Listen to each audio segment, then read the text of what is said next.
আসসালামু আলাইকুম প্রিয় দর্শক। এটা আন্তর্জাতিক সংবাদ।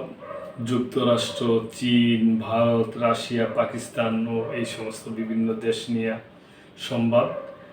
যুক্তরাষ্ট্রের বিপক্ষে একটা জোট হওয়ার সম্ভাবনা হচ্ছে, কিংবা কোড আনকোড হবে এই সমস্ত ব্যাপার নিয়ে সংবাদ। আর আমার ব্যক্তিগত ছোটোখাটো আমি সামান্য একজন কর্মী হিসাবে, আমাদের এই চ্যানেলের একজন কর্মী হিসাবে আমি এটুই বলি যে যুক্তরাষ্ট্রের এখন ভাবা উচিত যে তারা এক পক্ষ নিয়ে তারা কি সবাইকে তারা হারাবে কিনা। কেন এখন আস্তে আস্তে দিন যাইতেছে, পৃথিবীর রাজনীতি অন্যরকম হইতেছে। একই জায়গায় দুই রকম নীতি কোনো মতেই চলা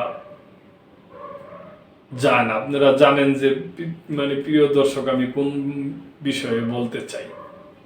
তা আমি আশা করি যে ডোনাল্ড ট্রাম্প সব যুদ্ধটা থামায় দিয়ে দ্বিরাষ্ট্র ভিত্তিক একটা বন্দোবস্ত করিয়া এবং উনি একটা নোবেল প্রাইজ পান, এইটাই আমার আশা। ইতিহাস একটা হইয়া থাকবে, একটা ইতিহাস করুক। কেন মানুষ তো আর চিরজীবন থাকে না, তাকে স্থান ছেড়ে দিতে হয় এক সময়, আর এক সময় যে তার যে আসল ঠিকানা ওই ঠিকানায় তার চলিয়া যাইতে হয়। সুতরাং ট্রাম্প সব এই ব্যাপারে ভাববে, এটা আমার আশা। যুক্তরাষ্ট্রের বিরুদ্ধে একজোট হলো রাশিয়া, চীন, পাকিস্তান ও ভারত।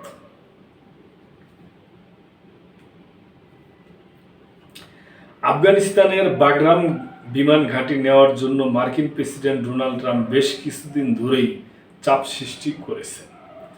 সেই প্রচেষ্টার বিরোধিতায় এবার আফগানিস্তানের পাশে দাঁড়ালো চীন, রাশিয়া, ভারত ও পাকিস্তান। গত মঙ্গলবার মস্কো ফরম্যাট কনসালটেশনের সপ্তম বৈঠকে দেশগুলো এই সিদ্ধান্ত নেয়। আঞ্চলিক কিংবা আন্তর্জাতিক কোনো ইস্যুতে একই সাথে রাশিয়া, চীন ও পাকিস্তানের সঙ্গে ভারতের সহমত হওয়ার দৃষ্টান্ত বিরল।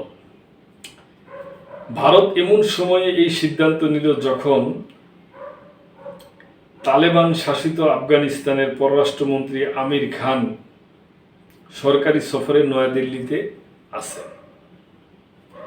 আফগানিস্তানের পররাষ্ট্রমন্ত্রী আমির খান মুক্তাদি সরকারি সফরে নয়াদিল্লিতে আছেন।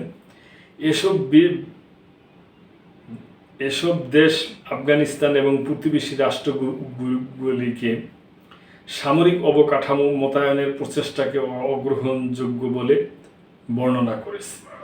এটিকে আঞ্চলিক শান্তি ও স্থিতিশীলতার স্বার্থবিরোধী হিসাবেও মনে করেন দেশগুলো।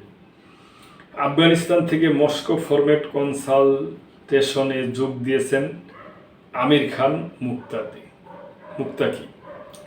কয়েক সপ্তাহ আগে ট্রাম্প বলেছিলেন তালেবানের উচিত ওয়াশিংটনের স্থাপিত বাগরাম বিমান ঘাঁটি মার্কিন যুক্তরাষ্ট্রের কাছে হস্তান্তর করা। মস্কোতে আলোচনায় অংশ নেওয়া দেশগুলো দ্বিপাক্ষিক, বহুপাক্ষিক উভয় স্তরে সন্ত্রাসবিরোধী সহযোগিতা জোরদার করার আহ্বান জানিয়েছে।